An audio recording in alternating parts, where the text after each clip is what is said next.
Hi und schön, dass du wieder mit dabei bist. Wie du sehen kannst, konnte ich heute mal wieder Alex für unser Video gewinnen, worüber ich sehr, sehr glücklich bin. Es ist einfach schön, das auch mal zu zweit ab und zu machen. Und wir haben uns heute was Besonderes überlegt, und zwar wollen wir euch mal mit auf die Reise nehmen und euch erzählen, was denn unsere Favorite-Düfte waren, die wir am meisten im Januar getragen haben. Weil das sind auch so ein paar neue Düfte, zumindest bei mir mit dabei, die ich davor noch nicht getragen hatte. Ja, bei mir sind es, glaube ich, mal so die alten Klassiker, die ich gerne trage, zum Teil. Also einer ist auf jeden Fall einer, den ich schon in der Vergangenheit sehr gerne getragen habe. Und einer, der ist noch neu dazugekommen, den fand ich schon beim ersten Schnuppern gut. Aber jetzt finde ich ihn so gut, dass ich ihn auch den ganzen Monat eigentlich getragen habe. Cool, das sind doch gute Aussichten. Und ich würde sagen, wir starten schon mit dem ersten Duft. Wir legen los. Und zwar ist es vom Maison Martin der Hazard Bazaar. Und ich muss sagen, ich bin eigentlich per Zufall über den Duft gestoßen und finde den aber eigentlich ganz, ganz schön. Ich sprühe den mal kurz bei uns hier hin. Ich finde, der Duft ist auf jeden Fall, im ersten Schnuppern hat der schon eine gewisse Würzigkeit mit drin. Da ist auch Pfeffer tatsächlich mit drin, die den Duft so ein bisschen pricklig auch macht. Ich fand den einfach sehr schön. Und man muss sagen, das würde ich mal vorwegnehmen, das ist mir auch aufgefallen, weil ich den Duft ja schon sehr häufig jetzt auch getragen habe. Die Haltbarkeit des Duftes ist leider nicht ganz so gut. Tatsächlich ist es bei mehreren Düften von Maison Martin leider der Fall. Ja, da muss man halt öfters nachsprühen. Genau, also am Anfang ist er zwar sehr intensiv und der setzt sich dann auch kurz durch, aber das lässt echt schnell nach, was schon ein bisschen schade ist. Vielleicht eine kleine Anekdote am Rande. Ich weiß nicht, ob du dich daran erinnern kannst, aber ich hatte den Duft im Office drauf und wir hatten, was hatten wir denn? Ich glaube, Team-Meeting. Und da bist du an mir vorbeigelaufen und hast mich gefragt, was hast du denn für einen Duft drauf? Ja. Kannst du dich noch daran erinnern? Ja, ich kann mich erinnern. Ich finde den Duft auch wahnsinnig schön. Ich finde es halt nur schade, dass der, ja, was würdest du sagen, was für eine Haltbarkeit hat der? 2 Stunden vielleicht. Ja, also im unteren Bereich, da muss man halt ordentlich nachsprühen, aber ja, ich kann mich noch gut daran erinnern, ich fand den extrem schön, extrem gut und auch so, dass ich mich auch umgedreht habe und nachgefragt habe, hey, was ist das denn für ein toller Duft? Ja, umso schade eigentlich, dass man den öfters nachsprühen muss. Ja, es ist halt schon eher so ein bisschen ein intimerer Duft. Also du würdest jetzt nie damit auffallen in 2-3 Meter Entfernung, das gar nicht, sondern man muss schon, wie wir jetzt irgendwie in so einem Team-Meeting mal zusammen sein, in einem Raum vielleicht auch sein, dass man den riecht oder aneinander vorbeilaufen. Dann fällt er auf, aber damit bist du jetzt nicht hier irgendwie der Silage-König, würde ich mal sagen. Nee, aber allgemein in Situationen, wo man vielleicht so ein bisschen näher aneinander dran ist, da ist der Duft richtig toll und schön, trotz der nicht so guten Haltbarkeit. Ja. Aber man muss halt öfters nachsprühen. Ne? Es ist halt ein eher leiserer Duft, der aber schon auch im Verlauf so eine gewisse Wärme entwickelt und deswegen mag ich den Duft auch so gerne. Also der ist eben pfeffrig, der hat eben diese würzige Note mit drin, wir haben aber auch eine Süße mit drin, durch die Vanille, die da auch mit drin ist. Und irgendwie finde ich die Kombination einfach schön und den kann man auch gut bei den Temperaturen jetzt im Januar tragen, finde ich. Ja, vielleicht noch eine Sache, ich weiß gar nicht, ob du das gesagt hast, aber ich finde ihn auch wahnsinnig feminin. Ja, ich habe es nicht gesagt. Genau. Ich kann mich noch gut daran erinnern, ich habe den gerochen an ihr und dachte, war das ein richtig schöner, femininer Duft? Kann ich mir weniger gut an einem Mann vorstellen, stimmt, aber super an einer Frau. Cool. Okay, ich mache mal den nächsten. Machen wir mal so ein bisschen im Wechsel, oder? Ja, mach gerne. Okay. Ein bisschen Abwechslung reinbringen. Dein erster Favorite-Duft für Januar? Genau. Vielleicht vorab. Wir haben das Feedback bekommen, dass wir vielleicht so ein bisschen mehr in die Richtung gehen sollten, wie sich der Duft auch im Verlauf entwickelt. Deswegen habe ich den Duft hier vor 5 Minuten aufgesprüht und hier ist er schon ein Weilchen drauf, also die Kopfnote ist dann wahrscheinlich schon weg. Mein Duft für den Januar, den ich echt sehr häufig im Januar getragen habe, ist von Maison Micallef der Royal Vintage. Ich habe den Duft so oder so gerne, ich trage den grundsätzlich auch gerne unterjährig, vor allem so als Alltagsduft, als Duft, der eigentlich immer passt, keinen besonderen Anlass braucht und wo man eigentlich immer richtig gut duftet.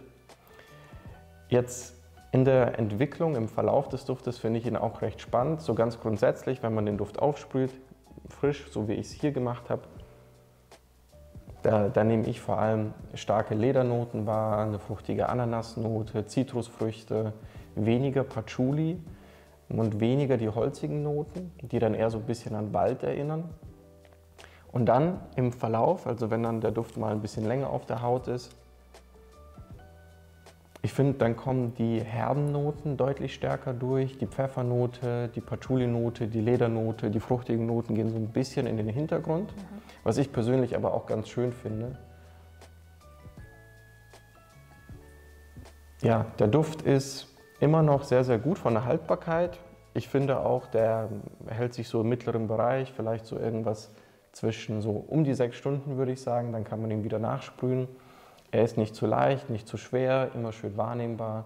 Super Alltagsduft, simpel zu tragen, eigentlich für alle Männer da draußen, also keine Altersbeschränkung. Das stimmt. Ist aber natürlich, muss ich jetzt dazu sagen, meine persönliche Meinung, das ist jetzt kein weiblicher Duft. Also klar, man kann ihn auch unisex tragen, aber ich würde ganz klar die Tendenz hin zu männlich abgeben. Ja, ich finde, das ist so ein toller Herren-Allrounder, sag ich mal. Absolut, für jede Gelegenheit. Ja, absolut. Kann man den eigentlich tragen. Also damit kann man auf keinen Fall was falsch machen, was ja auch manchmal schön ist. So eine safe Wahl irgendwie. Ja, total. Ja, das ist vielleicht ein guter Zusatz. Das ist echt eigentlich immer eine safe Wahl.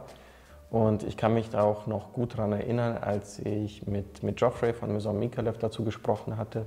Weil das ist nämlich auch sein Lieblingsduft, den er am häufigsten von allen Maison Micallef Düften trägt. Ich weiß nicht, ob ich es schon mal gesagt habe, aber er meinte zu mir, das ist wirklich so ein Gentleman-Mafia-Duft. Also der Duft ist unglaublich facettenreich, man kann ihn eigentlich zu allen Anlässen tragen und duftet als Mann immer gut. Also ich könnte das unterschreiben, eigentlich sollte man dich Mr. Royal Vintage nennen. Mr. Royal Vintage. Ja. Du trägst ihn fast immer.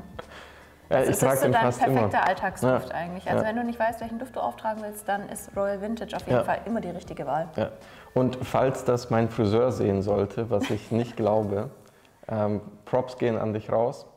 Witzig, ich habe den Duft ihm mal auch mitgebracht und er meinte dann so zu mir nach einer Woche, oh, der Duft würde ihm so gut gefallen, das ist doch der Royal Vintage. Ja. Nee, das ist der Royal Vintage, aber ich glaube, wir meinten denselben. Also Props gehen an dich raus, schön, dass dir der Duft gefallen hat. Cool. Gut, der nächste. Der nächste, ich glaube, es war Liebe auf den ersten Riecher bei mir tatsächlich.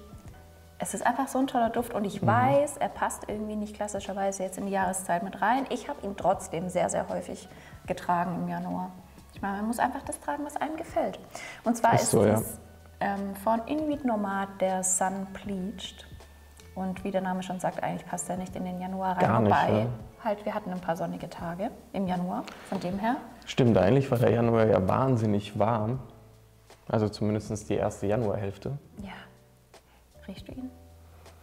Ja, dadurch, dass du hier immer alles durch die Gegend sprühst, schwierig. Ja. Es ist Aber einfach, gib mal den Duftstreifen Es ist her. einfach so ein schöner, schöner, schöner Duft.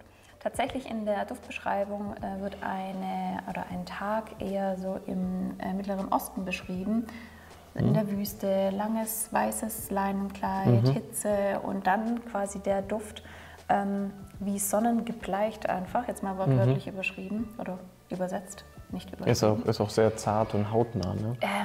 Es ist wirklich ein ganz, ganz toller Duft. Der ist cremig für mich irgendwo mit drin. Der ist einfach wie Wäsche, die in der Sonne quasi getrocknet ist. Er hat schon auch so einen sauberen Charakter, finde ich, mit drin, aber einfach wunderschön, sehr, sehr vollmundig. Der schmiegt sich richtig an die eigene Haut und irgendwie hatte ich jetzt so im Januar das Bedürfnis, einen Duft zu tragen, der einfach sehr, sehr hautnah ist. Ich finde, der hat auch eine gewisse Sinnlichkeit und Intimität mit drin. Und irgendwie ist es sehr, sehr seltsam für so einen eheren, sauberen Duft. Also ist jetzt nicht so üblich, aber ich finde, der hat schon was sehr Ummantelndes und sehr Anschmiegsames irgendwo. Ja, also richtig toller Duft. Ich würde auch sagen, vielleicht jetzt nicht der Duft, den man sich jetzt für diese Jahreszeit vorstellt, aber es geht ja auch nicht darum, was für Düfte man grundsätzlich in der Jahreszeit tragen sollte, sondern was du getragen hast. Ja, absolut. Und ich kann es nachvollziehen, aber ich glaube, das ist so ein Duft, den könntest du eigentlich immer tragen, oder? Den könnte ich immer tragen und ich trage den auch immer. Also egal, ob ich jetzt ins Office gehe, egal, ob ich jetzt irgendwie in der Freizeit was mache. Also ich trage den eigentlich immer. Gibt für mich jetzt da keine besonderen Anlässe mit drin. Der hat halt auch eine gewisse Süße mit drin, wahrscheinlich durch die Blüten, die da auch mit drin sind, durch die Weißen. Ich finde schon, dass man die auch rausriecht. Echt? Ja, findest du nicht? Also ich finde die Süße eher etwas leichter. Also wenn ich mir jetzt vorstelle, irgendwie auf einer Skala von 0 bis 10, 10 ist wahnsinnig süß, 0 ist gar nicht süß. Ich würde sagen, der ist irgendwo vielleicht bei einer 2. Also leicht süß, genau, leicht süß, aber jetzt nicht zu süß. Ja. Nein, gar nicht. Erinnere mich eher an so eine ganz tolle Sonnencreme. Ja, aber wir werden jetzt nicht irgendwie Name-Dropping machen und Fremdwerbung. Mir würde auch keine einfallen, die eins zu eins mir würde danach. Eine einfallen. Bitte sag's mir danach, die muss ich mir unbedingt kaufen, weil ich weiß es nicht, aber es erinnert mich an diesen Sonnencreme-Vibe irgendwie. Absolut, ja. Schöner Duft. Cool, dann kommen wir jetzt zu meinem 2. Januar-Favoriten. Und ich habe auch auf Parfumo gelesen, dass der eine oder andere durch uns den Duft auch entdeckt hat, was mich wahnsinnig freut, weil den gibt es tatsächlich, außer bei uns, ich glaube, nirgends in Deutschland. Das ist von Lunio der Cherry Fever. Ich bin mir nicht sicher, ob wir den schon mal erwähnt hatten, mag sein, vielleicht in einem einen oder anderen Video. Ich glaube, wir hatten den in einem schon mal drin und du warst auch schon so begeistert. Von dem her freut es mich, dass er es jetzt unter deine Januar-Favoriten geschafft hat. Absolut, ja. Habe ich sehr, sehr gerne im Januar getragen. Und ich finde, das ist ein total interessanter Duft in Bezug auf die Duftkomposition. Also wir haben hier, wie es der Name schon sagt, irgendwie so, wie sagt man das, vielleicht so ein Kirschfiebertraum. Das heißt, zu Beginn haben wir eine schöne, süße, fruchtige Kirschnote, die auch meiner Meinung nach echt gut gelungen ist. Also die riecht jetzt auch nicht zu synthetisch, sondern wirklich so ein bisschen wie Kirschkompott. Darf ich mal kurz riechen? Ja, klar, gerne. Und im Verlauf der Zeit geht dann so ein bisschen diese Süße der Kirsche weg, aber die Kirsche bleibt. Also die Kirsche bleibt, ist weniger süß, weniger fruchtig, aber immer noch schön wahrnehmbar. Und dann kommen Oudnoten, Gewürznoten, also Zimtnoten, kommen dann umso stärker durch. Was ich an dem Duft im Verlauf so schön finde, ist diese kleine Ledernote, die da auch raus zu riechen ist. Die ist nicht im Vordergrund, also es ist kein Lederduft, aber irgendwie gibt es so einen gewissen kratzigen Findest Abgang, du? so ein bisschen, ja, finde ich schon. Also ich finde, die Oud- und Ledernote erstellt eine ziemlich gute Symbiose. Also ich finde, dass die unglaublich gut harmonieren, gerade auch mit der fruchtigen Kirsche. Und der Duft ist für mich wirklich auch ein Duft, den ich für die Jahreszeit empfehlen könnte. Und ein Duft, den ich jetzt wahrscheinlich weniger gerne im Sommer, Hochsommer tragen würde, zumindest nicht tagsüber, wenn es wirklich extrem warm ist. Ja. Abends könnte man sich das vielleicht vorstellen. Ja, richtig geiler Duft. Kann ich allen nur empfehlen, die noch nicht gerochen haben, riecht den mal. Vor allem, wenn ihr fruchtige Düfte mögt bei Männern. Und ich persönlich hatte davor eigentlich nie so wirklich so einen Kirschduft getragen oder einen Duft, wo die Kirschnote so präsent ist.